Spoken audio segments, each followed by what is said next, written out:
So the PS2 is pretty old now, so why even bother buying one in 2022? Well, like most people my age, I blame nostalgia, um, and it made me buy one for 40 bucks at the local flea market. Just imagining my childhood, like binging games all weekend with friends, waking up early on the weekends to just play games all day.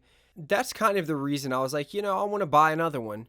Well, let's just say when I finally got home and turned the console on, I was surprised in a few different ways. So first off, Red Dead Revolver booted up, a game I used to borrow from my dad. Secondly, I could barely even tell what the hell I was playing. I was just thinking, like, did it always look this bad? Maybe it was like the TV I was using or the cables. So I recently bought a HDMI to Wii adapter and it looked great. So I hopped on Amazon and I bought one for $8 for the PlayStation and figured that, it should help. Somehow after hooking it up, it looked just as bad but in a sharper way. Like it just kind of enhanced the shittiness of it. It turns out there's a lot more to it. $300 upscalers, component versus composite, the quality of the cables. But who really has time for all this or money to buy, $200 or $300 upscalers? Well, I did the unthinkable. I tried emulation on my laptop. And I thought, what's there to lose at this point? PCSX2 is free. And after watching a few videos, it seemed pretty simple to install. And when I say simple, if I can do it, any of you guys can. Well, after installing and getting my games legitimately, I booted up Red Dead Revolver since it's the only PS2 game I own and the only way I can properly compare the two. So, the first noticeable thing whenever you boot the game up is the graphics. I think that's the first thing anybody notices. Well, using the PS2 to HDMI, you see a lot of grainy textures blending together. You see a lot of jagged edges and just overall poor resolution quality. The opening scene, for example, shows Red, his mom, and dad talking, but it's extremely blurry. You can't really make out any of their faces. You can't really see any of their features. It's just bad. It's just bad. And at some points in the game, it's just downright difficult to make out what you're even looking at. With the rain, for example, in the first part of the game, you can just barely see the enemies or what you're supposed to be shooting at. Well, we jump over to the PCSX2 emulator and there's a noticeable bump in the separation and clarity of the textures. The opening scene actually looks great for a game that's about 20 years old.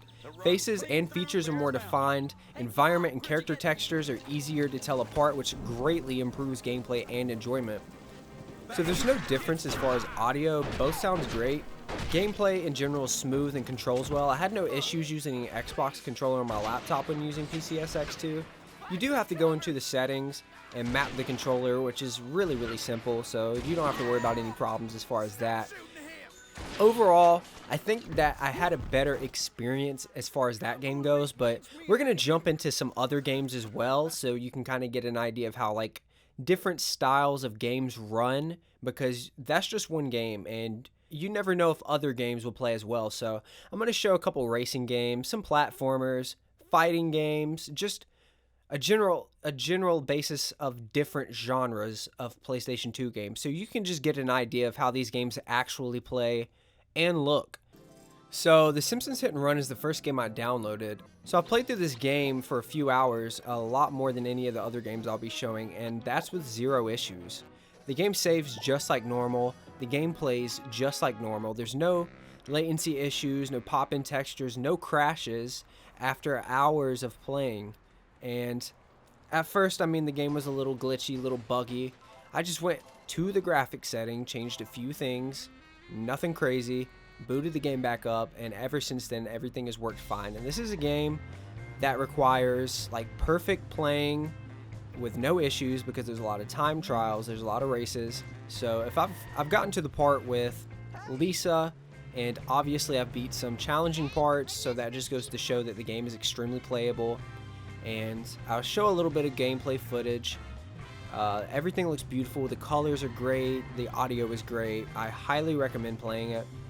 Now, jumping over to a game like, let's say, Dragon Ball Z Budokai 3. I played this game a little bit as a kid, and jumping back into it, obviously I didn't notice anything, any problems with the game or anything as far as I'm concerned.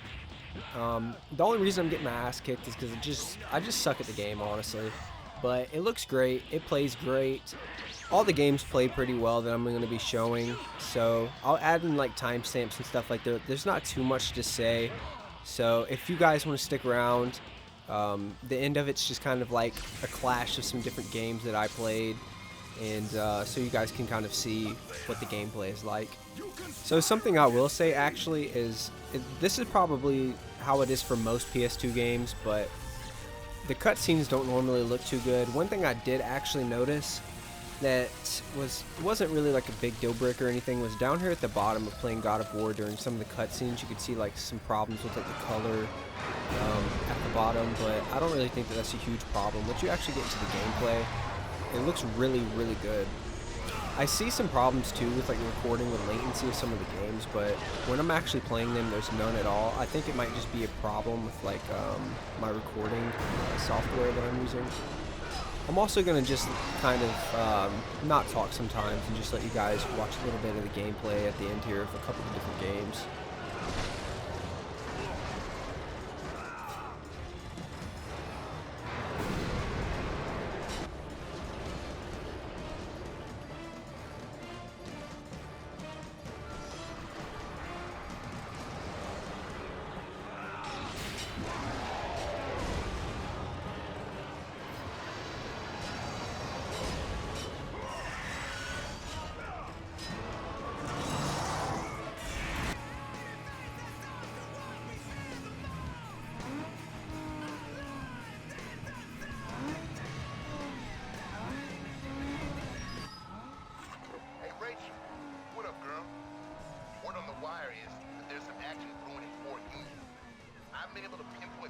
Location, you should be able to find them without much problem. My boy says it's an easy pickings, so I thought you might want in. Good luck. I'm out.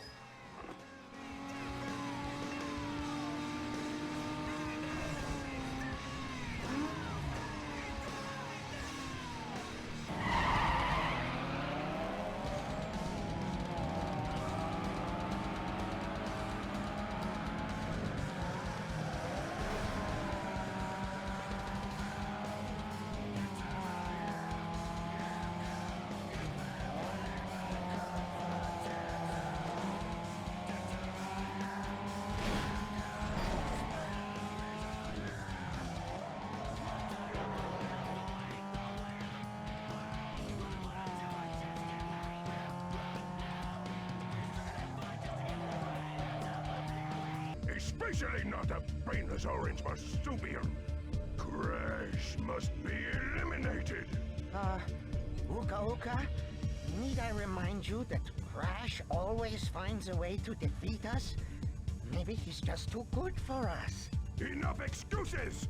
You 5 idiots need to come up with one good plan!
challenge? Bar hop!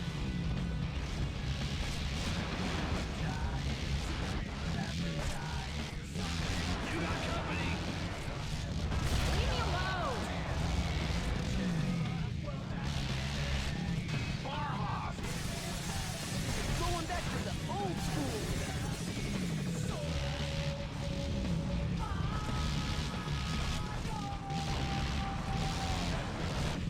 Double can!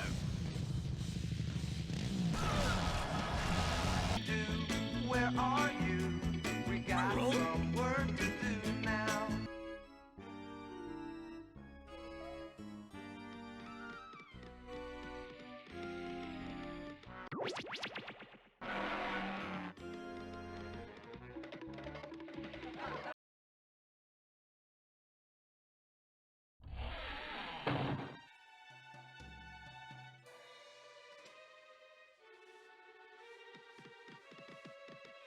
Hello? Is anyone out there? I need some help in here. Hello.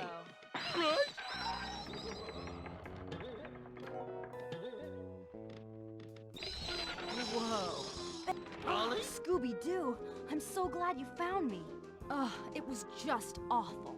As soon as we got inside the mansion, the mastermind appeared.